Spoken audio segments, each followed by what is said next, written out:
Powered by the Montana Television Network. This is the 5:30 News on Q2, Montana's news leader. Good evening and thanks for joining us. I'm Russ Riesinger. And I'm Janelle Slade. Montana Senator Steve Daines has his first Democratic challenger in the 2020 Senate race. And he comes as Montana's first African-American mayor and a Liberian refugee, but Helena's mayor, Wilmot Collins, says he has what it takes to make a difference. Tonight, MTN's Jonathan M. Berrien looks at Collins' past and his future campaign plans.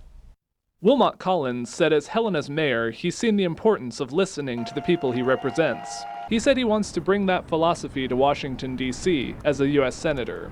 For far too long and far too often, we have had politicians representing us in D.C. and not public servants. Collins officially launched a campaign for Senate Monday in downtown Helena. He's the first Democratic candidate to file for the race. If he wins the nomination, he will likely face Republican Senator Steve Daines. Collins is a child protection specialist with the Montana Department of Public Health and Human Services and a former member of the U.S. Navy Reserve.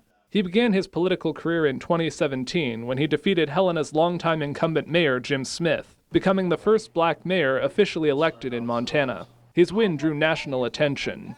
Collins came to Montana in the 1990s as a refugee from the Civil War in Liberia. He said he's grateful for the way the state welcomed him and his family. You gave my family an amazing life, which is why I wake up every morning finding new ways to serve and exemplify my internal gratitude for this great state and nation.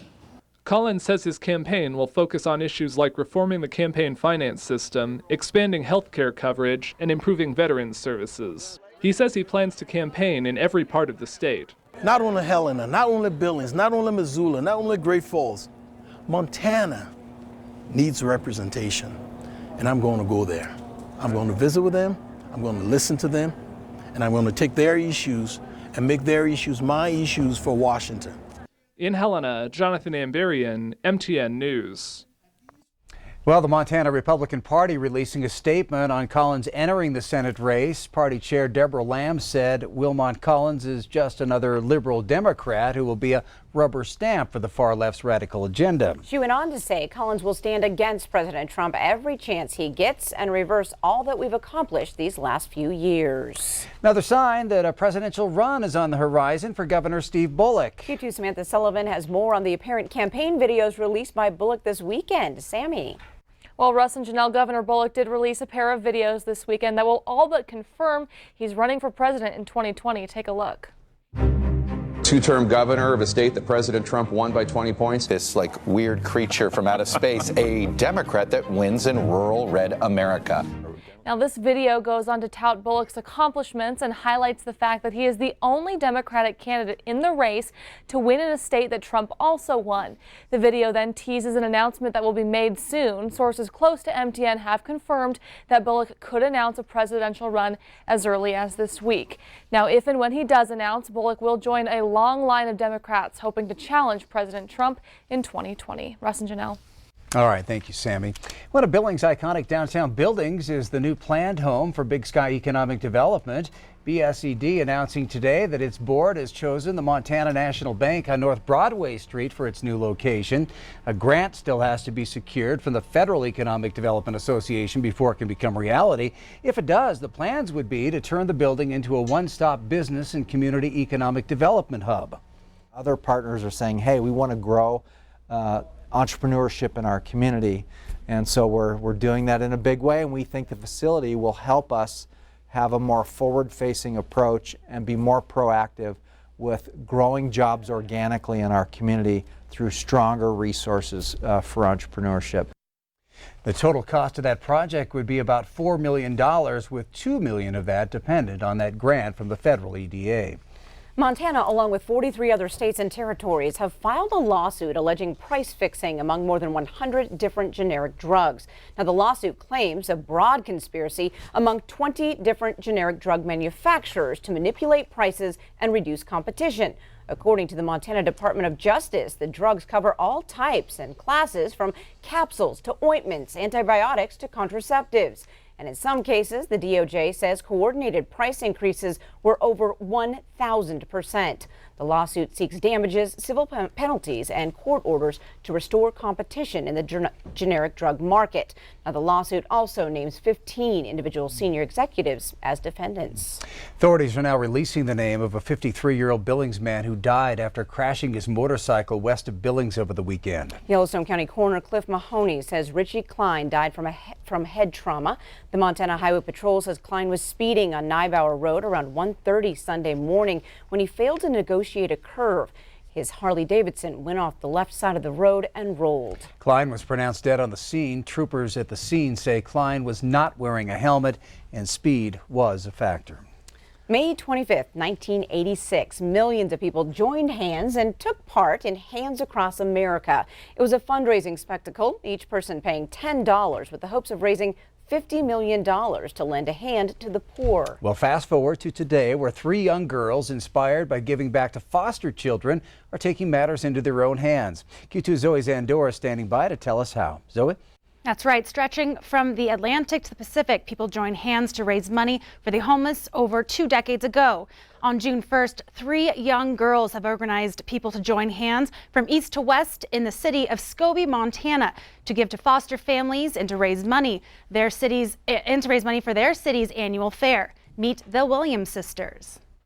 We said how it'd be cool if people would hold hands across the world, and then we were talking about how we would have to get ships and everything all lined up across the ocean, so we thought that would be a little bit hard. Then we narrowed it down to America. After a quick Google search, the girls found the concept had already been done by Ken Cragen, Hands Across America. We think it'd be cool if other kids got the idea to do that so they could do it with their communities. And so they decided to form Hands Across Scobie, Montana. They wrote a letter to Ken Cragen. He responded, and to their surprise, he was very excited about their concept.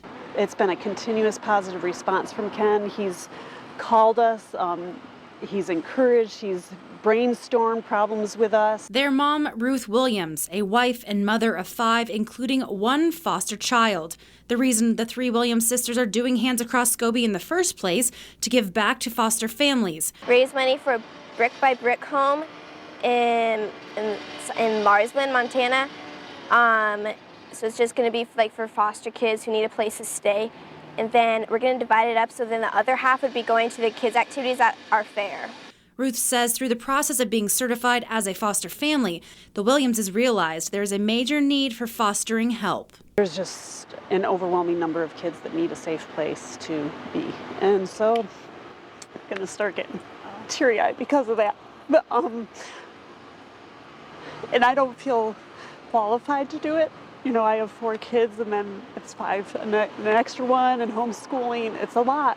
But my caseworkers and stuff, they're like, trust me, you're doing a great job. Just like, there's a lot of foster kids, so then they'd be able to get care. The plan for Hands Across Scobie? Well, the children who participate will line up from east to west at an arm's length, say the Pledge of Allegiance, and maybe a game of telephone if there's enough time. We just thought it'd be cool if America was more united and everybody got along better. Cute couple of gals. And again, the event is on June 1st. The family says if you can't make it, you can still donate by writing a check out to Tim or Ruth Williams, P.O. Box 463, Scobie, Montana 59263, memoed Hands Across Scobie. Russ and Jeanelle. All right, thank you, Zoe. Well, tonight, Q2 is going behind bars. We're introducing you to a program up on the High Line that's giving inmates a chance to give back. And give some special companions another chance at life themselves. Good boy, that's all. Prison's not an easy place to live. Life behind bars.